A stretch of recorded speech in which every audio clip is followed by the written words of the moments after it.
So Andrew, come on up. I just want to give you a good warm welcome from your church family.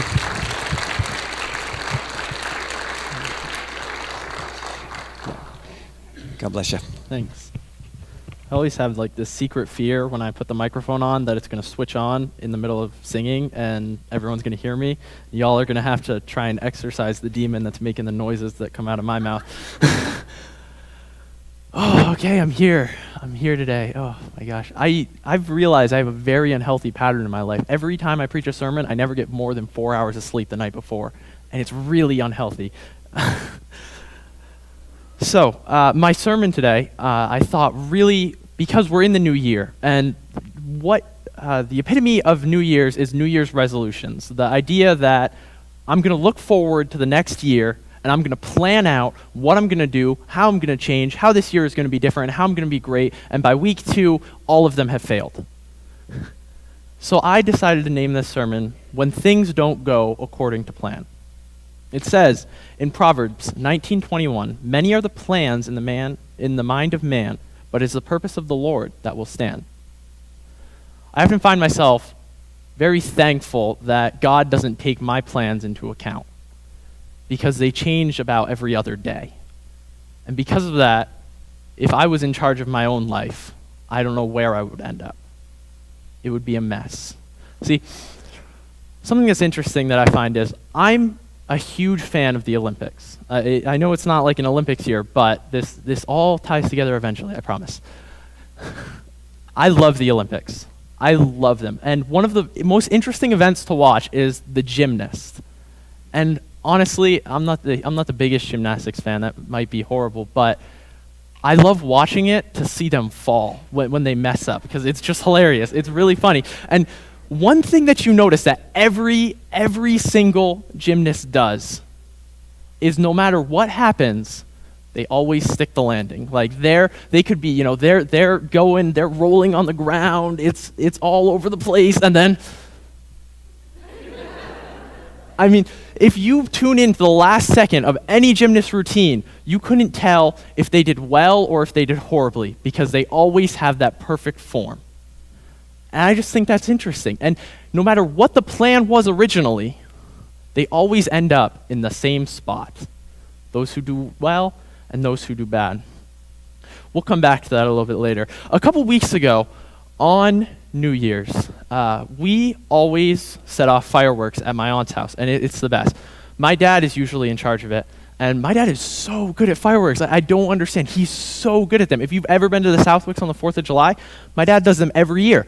And I don't know how he does it, but he just knows when to fire them, how to fire them, the beat, everything. It's like this weird skill. And I always help him, so I started to think, I'm pretty good at fireworks too. I'm not too bad. Well, this past New Year's, my dad wasn't able to do the fireworks at my aunt's. So my aunt, she said, "Okay, Andrew, here's some money. Go buy some fireworks. You can do the fireworks in my house." And I'm like, yes, this is my moment. The student has become the master. This is it. So I get up there, and I'm all excited, and I got all my fireworks and stuff, and I got my little platform, and I've got it all set up, and where people are starting to come outside to see them, so I'm lighting off just little fireworks, get people's attention. I'm starting, and one of my brothers is there, Jacob. Luke is on the other side, and then my little brother Jacob's girlfriend is there with us too, and they're shining flashlights, they're getting ready, and so I get one of our bigger ones. It was like one that was like this long. It's one of the ones that has a stick and it fires into the air and blows up. Well, I put it in the tube to launch it, and I go and I light it, and the fuse burns, and then it starts to fire, but it doesn't come out of the tube. It just sits there. So I do the only logical thing. I look and I run, and I take off, and Luke looks. And he runs, and Jacob looks, and he runs, and Mariah doesn't know what's going on, so she's standing there.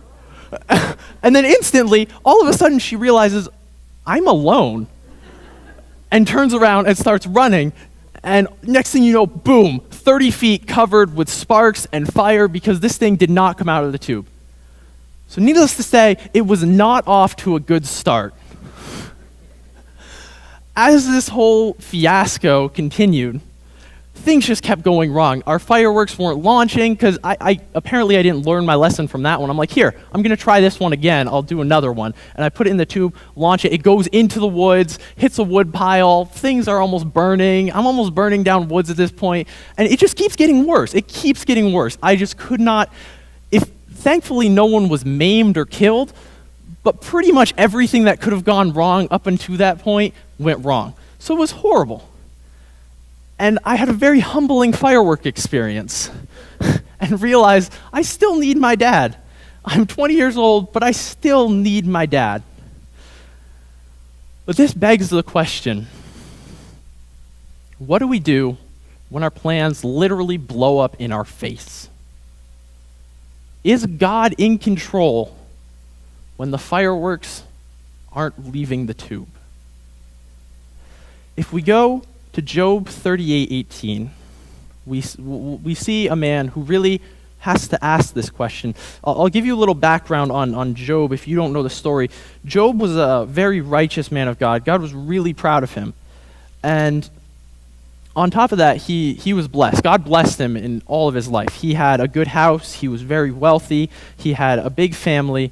And he had every blessing that he could have. Well, Satan came up to God one day and started talking to him and said, the only reason Job even worships you or cares about you is because you bless him.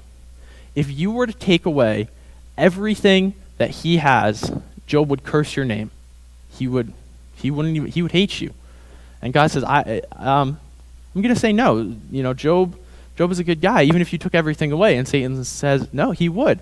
So God says to Satan, all right, you can do whatever you want to Job. Don't kill him, but you can do whatever you want.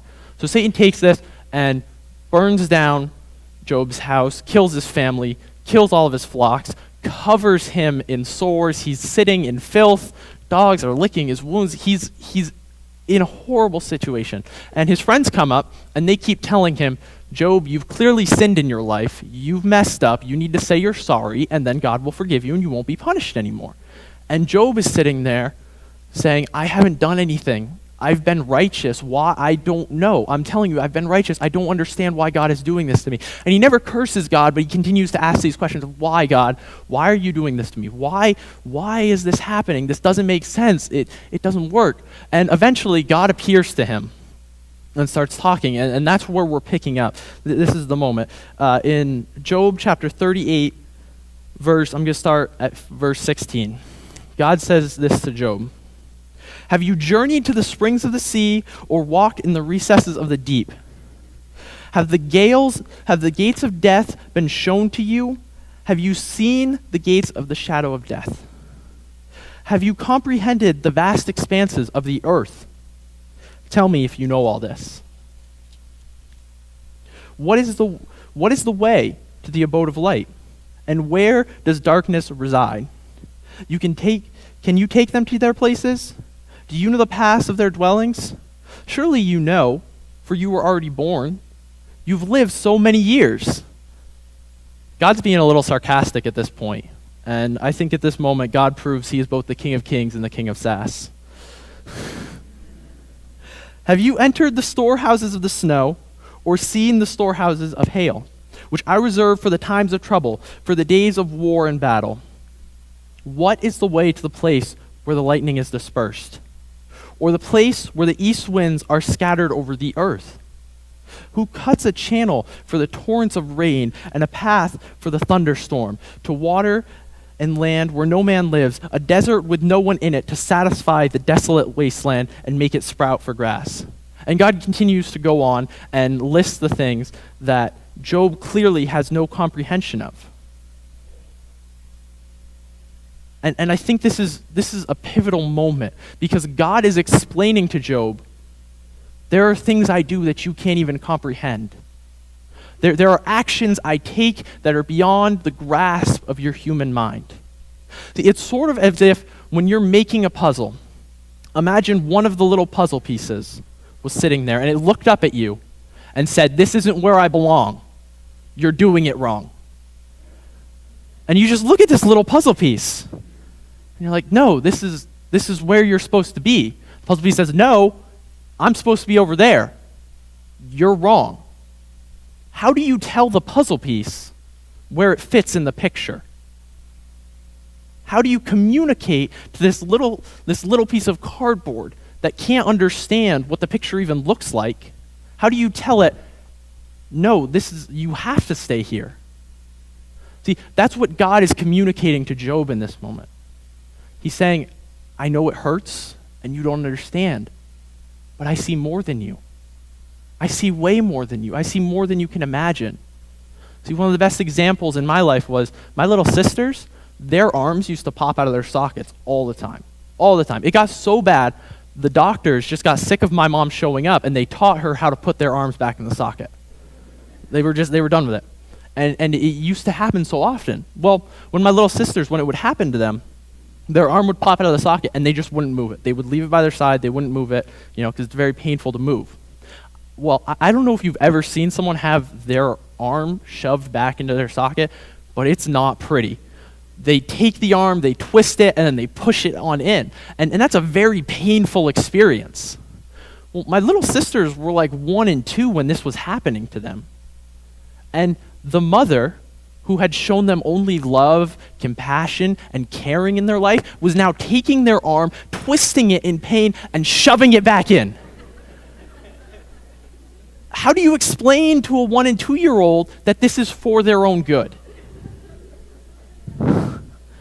You can't. They don't grasp it. The only thing my mom could do was pick them up and hold them as they cried, as they slowly began to realize that they could move their arm again. See, God has to do that with us so much. And just, there are moments where we cry out in pain and agony to God and how we don't understand, why is this happening? Why is it going? And he wants you to understand. I know it hurts, but I have a plan. You have to trust me. And it doesn't line up with our plan or our perspective of the way that the world is supposed to work. And God is trying to say, I love you, I know it hurts, I know it's painful, but like that puzzle piece, we can't see the whole picture, and we're busy screaming at him that we're in the wrong place. When, if he were to put us somewhere else, we would be more damaged and more hurt. So, another story of God's plan in people's lives happens in Matthew 14:22, and this is a story of Jesus walking on the water, which is one of the best stories in the Bible. And I could preach a million sermons on all the different meanings of just these few verses, really. So I'm going to read from Matthew 14:22.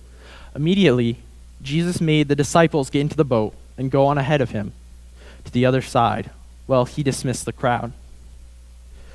After he had dismissed them, he went up on a mountainside by himself to pray.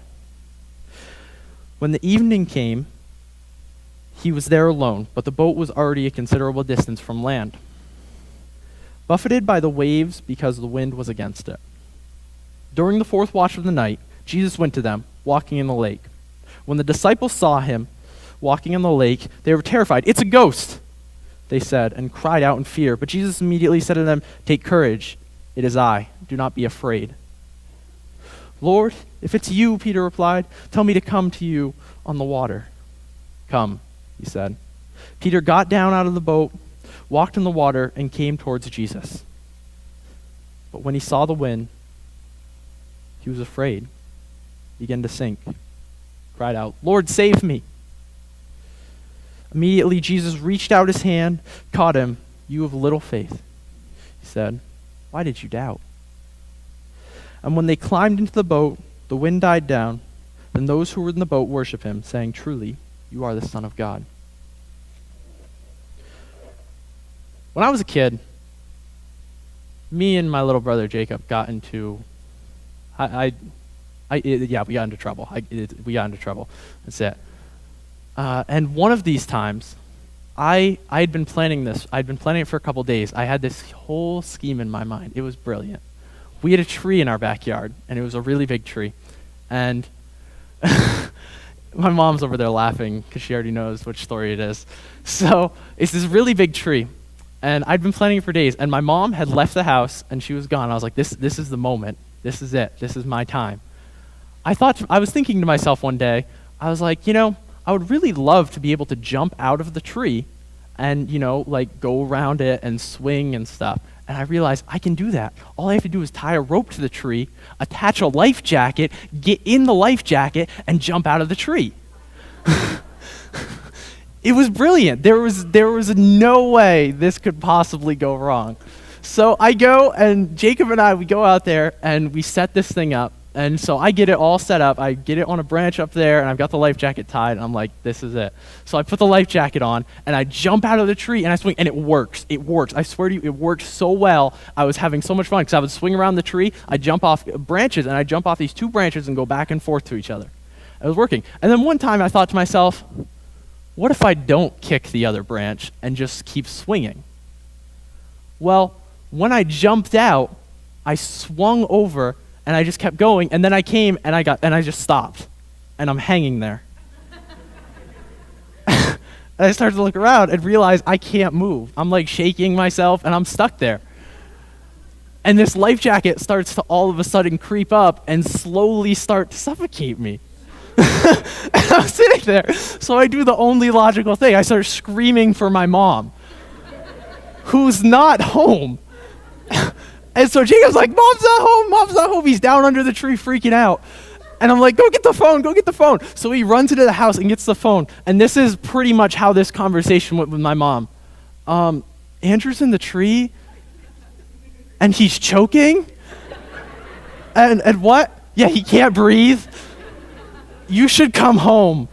And I hear my mom screaming through the phone, what's happening? And she was like, yeah, he just can't breathe. He's choking. So my mom rushes home, and I'm just like hanging there. And I'm just I don't know what to do with my life at this point. I'm thinking to myself, like, I'm gonna die. I'm 11 years old. I had so much to live for. And my mom pulls up into the driveway. And she comes up, and I expected sympathy and concern, but as soon as she comes around the corner, I just see rage on her face, anger. And she runs over, and immediately I make eye contact with her and just start laughing. That was my first instinct, which probably wasn't the best idea. So my mom has to run over, come, and she has to get underneath me and push me up so that I can get the life jacket unbuttoned. And then I finally get it unhooked, and I fall. And my mom is just mad because now she was with her friends, and that's over. And her child she thought was dead, but he's alive, unfortunately, at this point. So she's super mad. And I just realized that the plan worked. I swung from branch to branch. The moment I failed is when I looked outside of what I was originally doing. And Peter had the same experience. As soon as it stopped being about the eye contact with Jesus, that moment, as soon as that moment ended, everything fell apart. And he started to suffocate. And I imagine Jesus didn't go at him with rage like my mother went at me, but just laughed at him. Because he had it. For a moment, Peter had figured it out. He understood the plan of God. He understood who God was better than he ever had in his life. And then he lost it. And we all do that so much. I do it so much. And the world will try to convince you that the plan God has for your life isn't the right plan. It's happened to me countless times. I can't tell you how many times I've doubted my calling. How many times I said, God, there's no way I can be a minister. I'm not meant for this. I'm not good enough. I'm a mess. I'm an awkward person. I can't talk to people. I'm weird. No one's ever going to listen to me. No one's ever going to value me. But there's those moments where I made eye contact with Jesus. Where just for a split second, I knew and I saw. Those are the moments I reach for. Those are the moments I live for. It's the moment when I know what the plan is. For a second, it doesn't matter what the world says to me. It doesn't matter what anyone else says to me. But God and I, we had an intimate connection. I was able to walk on water. Those are the moments. Those are the things that keep us going when we're lost. And the wonderful part is, even when I do manage to start choking myself with a life jacket, God just picks me up and says, you had it. You were swinging. Come on, get back up there, swing again. Although I don't think my mom approves of that God advice, but God is so good in that way. He gives you those little inklings. You know, God never lets you walk through the desert without water. Even though we feel thirsty, he never leaves you. You know, it's the tree. You know, God could make life easy for a Christian. God could make life so simple. But, you know, the tree that never has to search for water has shallow roots. It's so easy to be knocked over when you've never had to weather anything. If you sit beside the stream, you know, if you look at trees, you see their roots. A good gust of wind could knock you over. God loves you too much to let you get knocked over that easily. He makes you dig sometimes. So that next time when that wind comes roaring through, when it buffets you, you can stand strong in who he is and stay there. If we go to 1 Kings 19, we see someone who definitely understood the plan of God for a minute, who got it and then lost it. It's a story of Elijah. Elijah was a prophet in a time when, you know, the kingdom of Israel was not serving God. They were serving Baal, and he challenged the followers of Baal to come up to a mountaintop. He said, come on up and we're going to have a challenge. We're going to see whose God is the real God. And they all get up. They get up to the top of the mountain, and he says, here's the challenge. We've got two giant wood stacks, and we've got a fresh cow on each one. And whoever's God can light the fire and cook the beast. That's the true God. And he lets the worshipers of Baal go first. That's some good advice. If you're competing with someone, always let them go first so you know what you have to match. That's good life advice right there. So he lets them go first. And all day the prophets of Baal are crying out to Baal, and there's hundreds of them there. They're wailing, they're doing their thing, and Elijah proceeds to just sit there and laugh at them the entire time. And just makes dirty jokes at them, like not even things you'd think would be approved by the Bible. He's like, oh, maybe Baal's in the toilet, maybe he's sitting on the chamber pot, those type of things. He's laughing at them. He thinks it's hilarious, and so they're trying to do their thing, and they can't. And finally, he's like, all right, let's do this. And he goes and he's like, here, get some water. And so they bring up water and they dump them onto the wood, just dump over and over again to drench it. And and they're like, okay, it's wet. And he's like, do it again. So they do it again. He's like, I have so much faith in God, I believe that this is going to happen. So he just goes up, and instead of, wailing and screaming and begging, he says, God, I know you're the Lord of all. And if this is your will, do it. And boom, catches on fire. Fire comes down from the heaven. It burns. And in that moment, he's invigorated, and he goes and he kills all the prophets of Baal. And he's on this mountaintop, and he's having this mountaintop experience, literally, where God has moved so powerfully in his life, he can't even believe it. Well, unfortunately for most of us and him, he had to leave the mountaintop, which is always the hardest experiences in our lives. So he walks down from this mountaintop. This guy just saw miracles happen. He saw amazing things. And as soon as he gets down to the valley floor, which is where we're going to pick it up in 1 Kings 19, now Ahab told Jezebel. Jezebel was Ahab's wife. Ahab was the king of Israel, and she was a worshiper of Baal. She'd played a big role in bringing in these false gods to Israel. Now Ahab told Jezebel everything Elijah had done and how he had killed all the prophets with the sword. So Jezebel sent a messenger to Elijah to say, may the gods deal with me, be it ever so severely, if by this time tomorrow I do not make your life like one of them.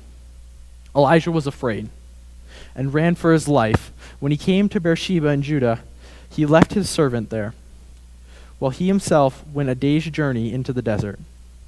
He came to a broom tree, sat down under it, and prayed that he might die. I've had enough, Lord, he said. Take my life. I'm no better than my ancestors. Then he lay down under the tree, fell asleep. All at once, an angel touched him and said, "Get up and eat." He looked around, and there by his head was a cake of bread, baked over the hot coals, a jar of water. He ate and drank and lay down again. The angel of the Lord came back a second time and touched him and said, "Get up and eat, for the journey is too much for you." So he got up and ate 40 days and 40 nights So he got up and ate and drank. Strengthened by that food, he traveled 40 days and 40 nights until he reached Horeb, the mountain of God. There he went into a cave and spent the night. The word of the Lord came to him. "What are you doing here, Elijah?" He replied, "I've been very zealous for the Lord God Almighty. The Israelites have rejected your covenant, broken down your altars, and put your prophets to death with the sword. I am the only one left. Now they're trying to kill me too." The Lord said, "Go out and stand on the mountain in the presence of the Lord, for the Lord is about to pass by." And a great and powerful wind tore the mountain apart and shattered the rocks before the Lord, but the Lord was not in the wind. After the wind there was an earthquake, but the Lord was not in the earthquake. After the earthquake came the fire, but the Lord was not in the fire. After the fire came a gentle whisper. When Elijah heard it, he pulled his cloak over his face, and went out and stood at the mouth of the cave.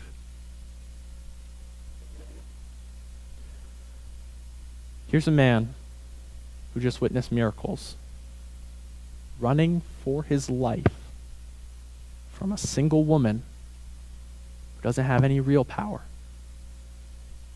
He's terrified. You know, I hear sometimes that Bible characters aren't relatable. But I just listened to Elijah beg for death. And I might be forward in saying this, but a lot of us have had those moments in our life. Maybe not so far as to be like, I just want to, planning it out or anything, but the desire to just lay down and never wake up.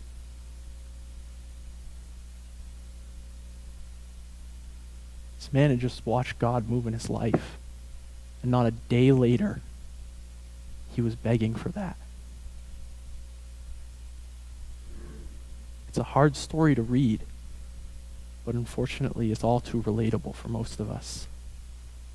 Deep down in the places we don't let out, that we don't let other people see, a lot of us understand what he was saying. And that's scary. The beautiful thing is, God came to him. In the noise and everything that was scaring him, God came, and what he first did was he provided for his needs. He said, "Eat and drink, because you got a long road ahead of you, and it's harder than you can imagine, but I know what you need, and I'm going to get you there." And then he took him into the wilderness. When he got there, God began to move. It wasn't in the noise, it wasn't in the yelling, it wasn't in the earthquake, it wasn't in the fire, it was in the gentle whisper. We live in a society where we can't hear the gentle whisper anymore. Because I'm surrounded by Facebook, Twitter, Instagram, Pinterest, my phone, my laptop, TV, my Xbox, everything is screaming for my attention. I don't give God a single moment to listen. I don't think God speaks less today. I think we listen less. That's unfortunate. Why one of the goals in my New Year's resolutions this year that I'm already doing very poorly at is to use a little bit less technology, use a little bit less noise, hear a little bit less. See, in the beginning of the world, when God created it, it was supposed to be perfect. It was supposed to be great. But God looked down on man and said, I love them so much. If they decide not to follow my plan, they can do it. Why? How is that love? See, it's not, if you're forced to follow God, that's not love. If I take someone and force them to marry me, they don't love me. God acts the same way. That's why he calls the church his bride, because he wants them to come to him out of choice instead of being forced into it. It's a choice to be with him. He was very clear about that. It's beautiful. I'm running way short, but if we could have the band come up, I'm going to speak for a couple more minutes and just have them play softly. There have been moments in my life where I've definitely questioned God's calling more than I like to admit. And one of the hardest in my life was when my little brother Tomas got sick about 4 years ago now. He was really, really sick, and we didn't know what was wrong with him. And I remember going to the hospital to see him. And he was so sick that his neck had swollen up and he couldn't move. He sat there, stuck. He couldn't move, and doctors were still unsure of what was wrong with him. And I walked in and I looked at my little brother, who I was supposed to protect and take care of, and I couldn't do anything. I remember I was taking an AP exam, and I'm sitting there. My little brother's in the hospital, and I just felt like my life was falling apart. I've never felt so powerless, or so useless, or so pointless in my life as when I watched the little guy who relied on me, who counted on me, and I couldn't do anything about it. You know, it's in that moment that I understood God's love better than I ever have. See, because there's nothing that makes you question if God is good like watching a child wither in front of you. See, God, when he looked down on us, he saw us withering. He said, I'll do anything for them. He sent Christ because he loved us so much that any price was worth it. Anything at all. And I can tell you, sitting in that hospital, I would have done anything to see my little brother get better right then. Anything at all. And God's love is more boundless and more endless and more infinite than that. It's so beautiful. The creator of the universe cares enough about a bunch of little people on a rock in a solar system amidst a galaxy that he came for 30 years just to show them that he was never going to leave. See, the angel of the Lord went to Elijah. He said, eat this and drink this, for the journey is too much for you. Christ came and said, eat my body and eat and drink my blood, because the journey is too much for you. And that's what it is. And guys, my life has been a mess. It's been all over the place. But I know when I finally get to the end, God is going to be there. He's going to be loving me. And even though I was all over the place,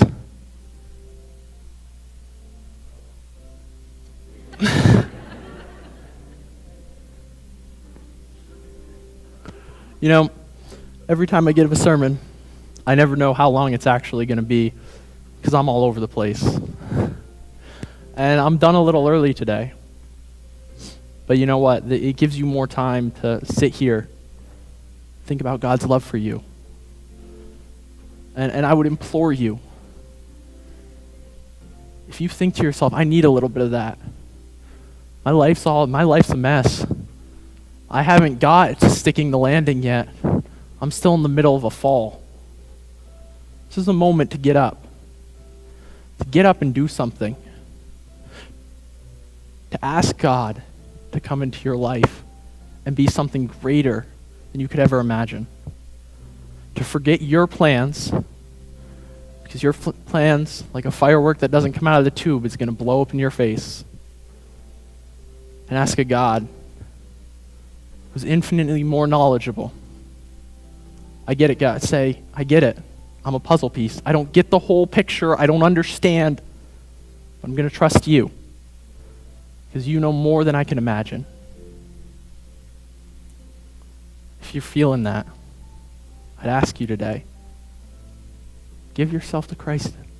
Whether it's your first time, your second time, your 77th time, He's never going to turn you away. Ever. So I say to you,